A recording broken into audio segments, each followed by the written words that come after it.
13 வயது சிறுவனை தாக்கிய சிறுத்தை வாகனத்தை துரத்திச் சென்று ஜன்னல் வழியாக தாக்கும் பரபரப்பு வீடியோ.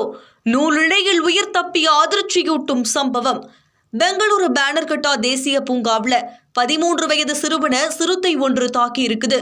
சிறுவன் பயணித்துக் கொண்டிருந்த சஃபாரி வாகனத்தின் பின்னால் ஓடி வந்த சிறுத்தை வாகனத்தில் இருந்த ஜன்னல் வழியா சிறுவனை தன்னுடைய நகங்களால கீறி இருக்குது.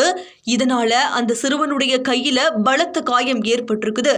இந்த நிலையில தான் பாதிக்கப்பட்டவர் பொம்மச்சந்திராவில் வசிக்கக்கூடிய 13 வயது சுஹாஸ் அப்படின்னு அடையாளம் காணப்பட்டிருக்குது. விடுமுறைக்காக தன்னுடைய பெற்றோரோட சஃபாரி வாகனத்தில் இருந்தபோது இந்த சம்பவம் நடந்திருக்குது. உடனடியா பூங்கா ஊழியர்கள் சுஹாஸை கவனிச்சு பின்னர் மருத்துவ சிகிச்சைக்காக உள்ளூர் தனியார் மருத்துவமனைக்கு அழைத்து சென்றிருக்கிறாங்க.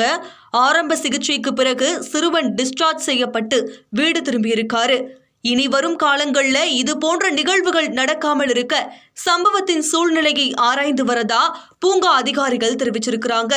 இந்த சம்பவத்தை தொடர்ந்து சஃபாரி வாகனங்கள்ல இது போன்ற இடைவெளிகளை அடைக்க பேனர்கட்டா பூங்கா இயக்குனர் சூர்யா சேன் உத்தரவிட்டிருக்காரு.